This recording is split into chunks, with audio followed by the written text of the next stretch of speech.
Que bonjour, Jésus-Christ souriant, Jésus-Christ est Seigneur. Je vais donner conseil aux mariés, aux nouvelles mariées ou aux nouveaux mariés, ceux qui viennent de se marier. Ok? Donc, que Dieu nous aide. Je ne suis pas à ma place. On ne me voit pas bien, mais c'est pas grave. Ok, il faut seulement écouter ce que je vais dire. Donc, je vais lire. Merci Seigneur, merci pour tout, pour ta grâce. En tout cas, protège-nous et aide tous ceux ou celles qui viennent juste de se marier. Et que ce message doit être un bon message. Aide-nous, merci Saint-Esprit. Merci pour tout, au nom de Jésus, amen. Donc, c'est dit ici, la femme sage bâtit sa maison et la femme insensée la renverse de ses propres mains. Okay. Celui qui marche dans la droiture craint l'Éternel, mais celui qui prend des voies tortueuses le méprise. La femme sage bâtit sa maison. J'aurais dû rester là où j'étais. C'est pas grave. La femme sage bâtit sa maison. Aide-moi Saint-Esprit. Merci pour tout. Au nom de Jésus. Amen. La femme sage bâtit sa maison et la femme insensée la renverse de ses propres mains. Donc, nous allons parler de la femme sage. Donc, un jour, j'ai demandé à ma mère, je me suis dit, bon, ce monsieur-là, il n'a jamais l'argent sur lui. C'est là ma mère m'a dit, non, détrompe-toi. Des fois, cette personne a l'argent, mais dès qu'il reçoit de l'argent, c'est le jour-là que sa femme veut voyager. Vous voyez? Donc, ça, c'est une femme insensée. Le jour que l'homme a l'argent net, c'est là sa femme là décide de voyager. Ça veut dire, elle prend tout et puis elle s'en va. Chaque fois que le monsieur il est un peu, c'est au village au fait. Donc, au lieu de fructifier, au lieu de multiplier, au lieu de chercher à aider son mari, elle gaspille au fait. Donc, c'est une femme insensée, ce n'est pas une femme sage. La femme sage doit aider son mari à évoluer. La femme sage doit compléter son mari, ok? Parce que c'est sa moitié au fait. Elle n'est pas là pour lui gaspiller ce qu'il gagne. Donc, on va aller dans Proverbe ici. Non, oui, c'est ça, Proverbe 30. On va lire ça et après je vais parler. Donc, pour ceux, souvent je dis, excusez-moi, je ne sais pas, mon ventre fait du bruit là. Proverbe 31, verset 10 à 31. Ok? Donc, il faut lire ça, ok? Ça, c'est, le proverbe, c'est après Psaume. Après Psaume, il y a Proverbe, ok? Donc, après Proverbe, il y a Ecclésia. C'est ça. Ecclésias, c'est ça. Attendez, je vais voir. Voilà. Oui, Ecclésias. Après Proverbe. Donc, lisez Proverbe. Ceux qui ne connaissent pas Proverbe, là, lisez Proverbe 31. Donc, une femme veillante est une véritable trouvaille. Elle a plus de valeur que des perles. Son mari place sa confiance en elle. Est-ce que ton mari peut placer sa confiance? Est-ce que ton mari peut placer sa confiance en toi? Pose-toi cette question. Si ton mari ne peut pas te faire confiance, c'est que tu es une femme insensée, tu n'es pas une femme sage. Donc, une femme veillante est une véritable trouvaille. En tout cas, merci Saint-Esprit pour ta parole. Aide-nous à recevoir cette parole dans notre cœur. Merci au nom de Jésus. Amen. Une femme veillante est une véritable trouvaille. Elle a plus de valeur que des perles. Son mari place sa confiance en elle. Elle ne lui gaspille pas ses biens. Elle ne lui gaspille pas son bien. Elle ne lui cause jamais de tort, mais elle lui donne du bonheur tous les jours de sa vie. Elle se procure de la laine et du lin et travaille avec ses mains. Ok, attendez. Elle se procure de la laine et du lin et travaille de ses mains avec ardeur. Pareil au navire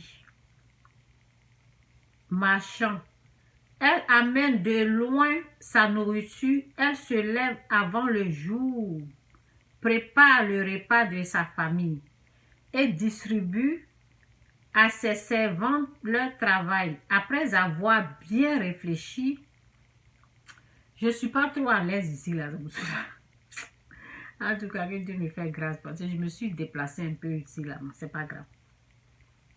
Elle se lève avant le jour, prépare le repas de sa famille et distribue à ses servantes leur travail.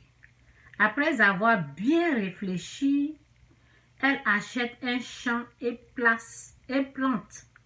Après avoir bien réfléchi, elle achète un champ et plante une vigne grâce à l'argent qu'elle a gagné. Elle se met au travail avec énergie. Elle se met au travail avec énergie et ne laisse jamais ses bras inactifs. Elle constate que ses affaires vont bien. Elle travaille même la nuit à la lumière de sa lampe. Ses mains actives à filer la laine, ses doigts à tisser des vêtements. Elle tend une main secourable aux malheureux. Elle est généreuse. Elle tend une main secourable aux malheureux. Elle est généreuse envers les pauvres. Elle ne craint pas le froid pour les siens, car chacun dans sa maison a 12 vêtements. Elle se fabrique des tapis et porte des habits raffinés en lin pourpre. Son mari est un notable honorablement connu. Il participe aux délibérations du conseil de la ville. Elle confectionne des vêtements et les vend. Elle livre des ceintures aux marchands qui passent. La force et la dignité sont sa parure. Elle sourit. Elle sourit en pensant à l'avenir. Elle s'exprime avec sagesse. Elle sait donner des conseils avec bonté. Elle surveille tout ce qui se passe dans sa maison et refuse de rester inactive. Ok? Elle surveille tout ce qui se passe dans sa maison et refuse de rester inactive. Ses enfants viennent la féliciter. Son mari chante ses louanges. Bien des femmes se montrent veillantes, dit-il, mais toi, tu les surpasses toutes. Le charme est trompeur, la beauté passagère. Seule une femme soumise au Seigneur est digne d'éloge. Que l'homme récompense sa peine, que l'on chante ses mérites, que l'on chante ses mérites sur les places publiques. Ok? Donc c'est un peu ça pour la femme veillante, pour la femme sage. Une femme veillante est une véritable trouvaille. Elle a plus de valeur que des perles. Son mari place sa confiance en elle. Elle ne lui gaspille pas son bien. C'est de cette femme-là que je parle, que je vais parler aujourd'hui. Je vais donner des conseils aux nouveaux mariés comment se comporter, comment faire. Lisez le proverbe, lisez Proverbe 31, verset 10 jusqu'à 30. Ça vous donne l'image d'une femme sage qui bâtit sa maison et l'insensé qui la renverse. La femme est une aide pour son mari. Quand tu es avec ton mari, tu es là pour l'aider, tu es là, tu es avec... Attendez, je vais écrire une parole.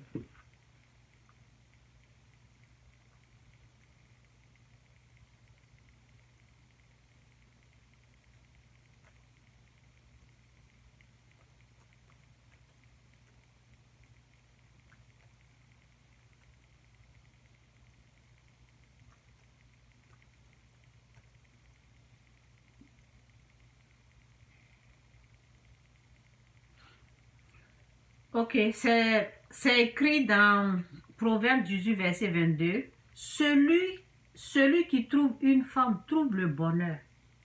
C'est une grâce qu'il obtient de l'Éternel. Proverbe 18, verset 22, c'est dit, celui qui trouve une femme trouve le bonheur. C'est une grâce qu'il obtient de l'Éternel. Est-ce que tu as le bonheur de ton mari? Est-ce que tu penses que tu as le bonheur de ton mari ou bien tu es là pour le détruire? Cherche à être le bonheur de ton homme. Ok? Cherche à être le bonheur de ton mari. Recherche à l'être. Il ne faut pas être des femmes insensées. Ok? La femme insensée, la Bible nous dit ici, la femme sage, la Bible nous dit la femme sage bâtit sa maison et la femme insensée la renverse de ses propres mains. Je vais vous dire comment la femme insensée se comporte un peu avant de donner des conseils. Comment faire pour devenir une femme sage. La femme insensée, au fait, c'est une femme qui rapporte des maladies à la maison. C'est une femme qui est là, qui détruit son mari.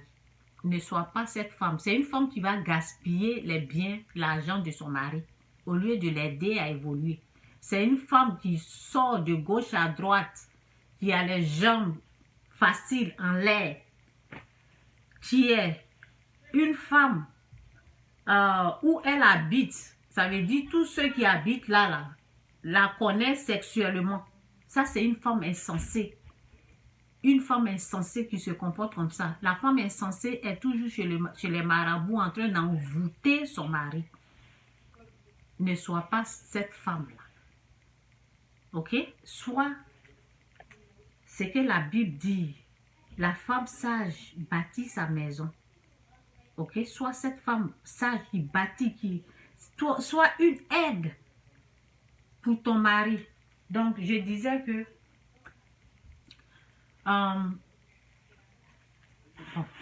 quand je vais me rappeler des versets, là, je vais l'écrire et puis je vais lire.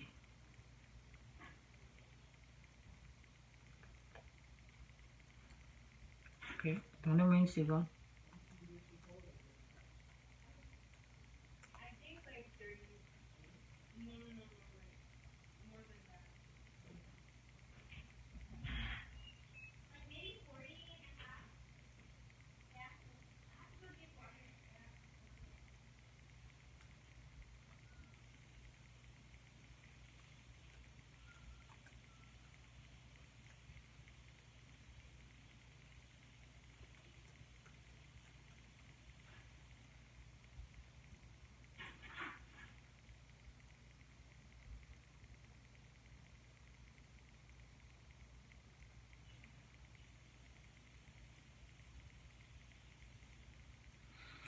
Donc, c'est dit ici dans Proverbe 21, verset 1, le cœur du roi est un courant d'eau dans la main de l'Éternel.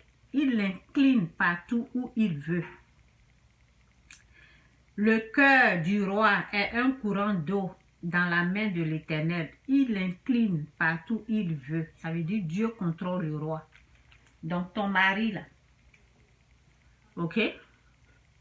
Ton mari, lorsque tu as besoin de... Si tu veux réaliser quelque chose, si tu veux quelque chose de bon, pas pour gaspiller son argent, si tu veux faire quelque chose de bien, de bon, tu te mets à genoux, tu pries, tu demandes cette grâce-là à Dieu de toucher le cœur de ton mari. Ça veut dire, si tu as besoin de faire réaliser quelque chose que tu penses que lorsque tu vas directement vers ton mari, il va te dire non. Donc, c'est à Dieu il faut demander. Et Dieu va aider ton mari à croire. Dieu va aider ton mari à accepter ta demande, au fait. Donc, c'est ça, c'est dit que le cœur du roi est un courant d'eau dans la main de l'Éternel. Il incline partout où il veut. Ça veut dire Dieu est au contrôle de tout. Ton mari, là, il faut, si tu veux quelque chose, va chez Dieu et puis Dieu va l'aider à comprendre ce que tu veux faire. Et ça va être facile pour ne pas avoir des discussions à la maison. Parce que les hommes, souvent, c'est pas parce qu'ils veulent dire non à tout, c'est parce qu'ils ont peur. Souvent, ils ont peur et il faudrait qu'ils soient rassurés. Donc, Dieu sait comment parler à leur cœur pour qu'ils acceptent ce que tu demandes, au fait. Donc, lorsque tu veux quelque chose, va plutôt à Dieu dans la prière, prie. Ok? Donc, ça, c'est l'une des choses que je fais souvent. Ok? Donc, je vais parler un peu de... J'ai dit ici, faites très très attention à la tradition africaine. Faites très très attention à la tradition africaine car Satan se penche. Satan se penche sur ça pour tuer, voler et détruire. Ok? Arrêtez d'obéir à la tradition satanique africaine. Vous savez, souvent, la tradition africaine, souvent, lorsque ton mari n'est pas vraiment enraciné dans la parole, lorsque ton mari n'a pas vraiment fait la repentance, c'est déjà, la vidéo est déjà à 17 minutes, donc je ne sais pas, je vais voir ce que je peux faire. S'il faut peut-être continuer la vidéo là prochainement, on verra. Donc, j'ai dit, faites très attention à la tradition africaine, car Satan se penche sur cette... car Satan se penche sur ça pour tuer, voler et détruire. Ça veut dire les finances.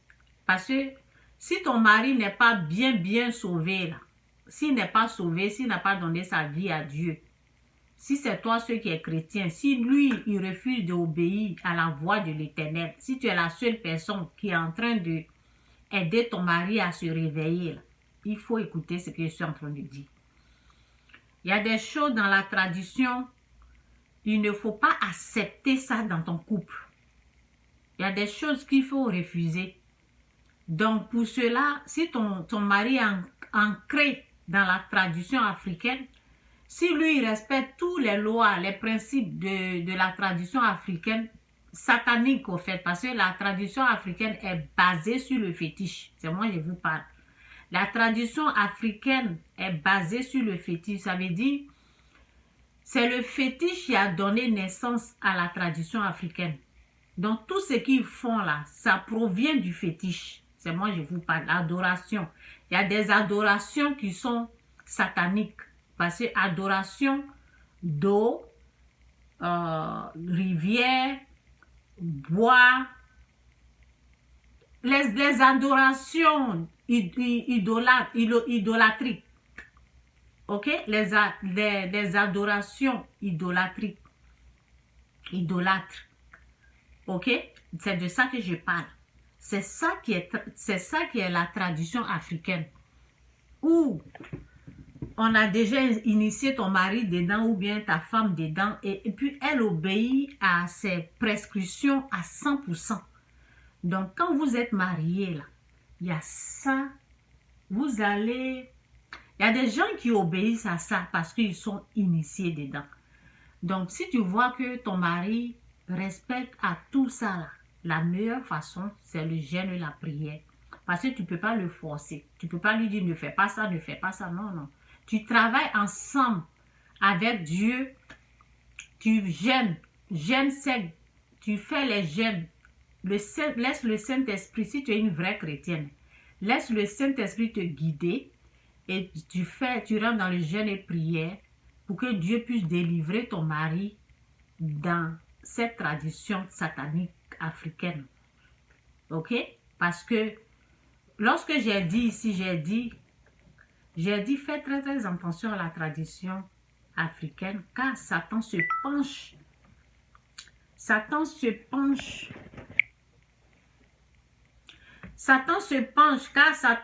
penche sur ça pour tuer, voler et détruire. Donc, arrêtez d'obéir à la tradition satanique. Donc, j'ai dit Satan se penche vers là. Ça veut dire, lorsque tu accouches, il y a des choses, ils vont demander de faire. Des sacrifices, des choses comme ça. Fais attention à ça. Ok? Donc, en tant que aide ton mari à se réveiller. Aide ton mari à ne pas être endormi. Donc, tu dois plus prier, jeûner pour ton mari. Travaille ensemble avec Dieu pour la délivrance de ton mari dans ces choses comme ça. Travaille plus avec Dieu. Ok? Donc, c'est un peu ça. On va lire ici et puis je vais m'arrêter là. Je vais lire la traduction d'ici là. Je ne sais pas si je peux, mais bon.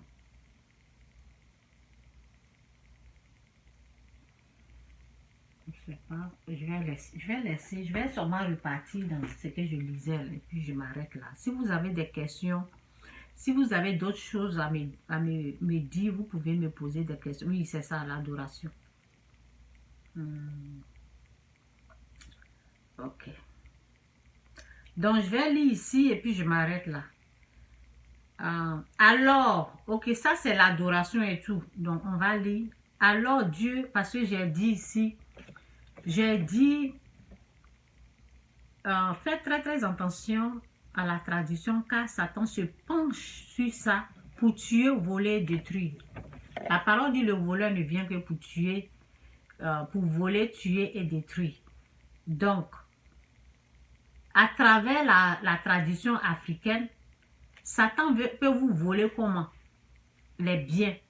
Parce que ils vont tout le temps venir vous dire oui, on doit faire ça là, on doit obéir à ça et puis ton argent va partir. Ok? Donc, je vais lire ici et puis je vais m'arrêter là. Alors Dieu prononça toutes ces paroles en disant, je suis l'Éternel ton Dieu qui t'a fait sortir du pays d'Égypte, de la maison de cette servitude. Tu n'auras pas d'autre Dieu devant ma face. Tu n'auras pas d'autre Dieu devant ma face. Tu n'auras pas d'autre Dieu devant ma face. Ok?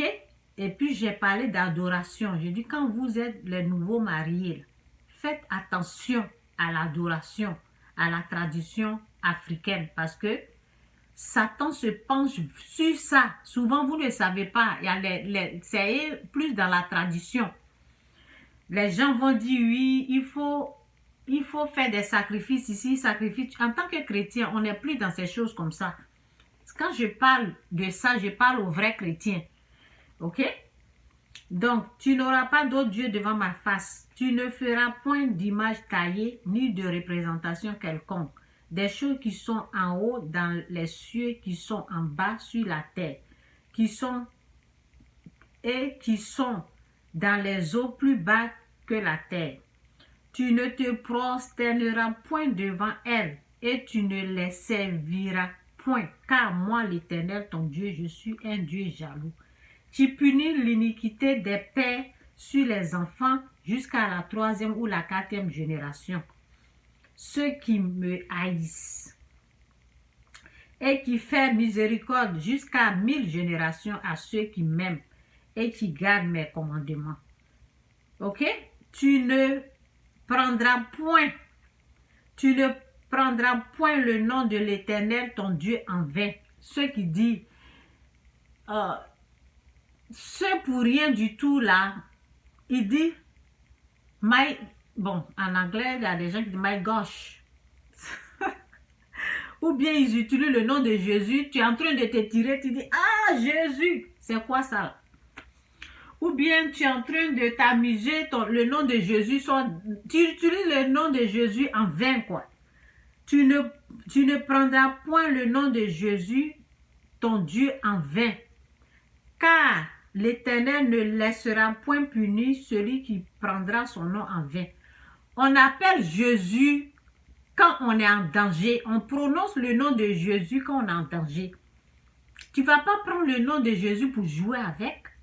Il y a des gens qui font des vidéos et le nom de Jésus est dedans comme ça. Hey Jesus, des choses comme ça. Non, on ne fait pas ça. On ne prend pas le nom, ne jouez pas. Si tu es en train de tirer ou bien tu es en train de bailler ou bien tu es en train de, je ne sais pas, faire quoi là. Ne prononce pas le nom de Jésus comme ça. Il faut prendre le nom de Jésus au sérieux. Tu appelles le nom de Jésus quand tu es en danger. Là, la présence de Dieu, quand la présence de Dieu vient, l'obscurité part. Satan ramasse ses démons et puis il s'enfuit. Quand tu dis Jésus, aide-moi, c'est la présence de Dieu qui est là. Donc, tu ne vas pas prendre la présence de Dieu comme ça, quoi, et te promener avec ça. Vous voyez, donner la considération au nom de Jésus. Au nom de Jésus, tout genou fléchit. Donc, prenez le nom de Jésus, prononcez le nom de Jésus avec valeur, avec respect. Ne prenez pas le nom de Jésus n'importe comment.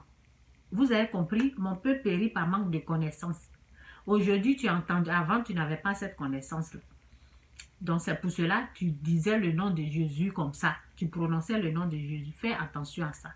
Donc, tu ne prendras point le nom de l'Éternel, ton Dieu, en vain. Car l'Éternel ne laissera point puni celui qui prendra son nom en vain. C'est dans Exode 20, verset 1 jusqu'à combien de mois?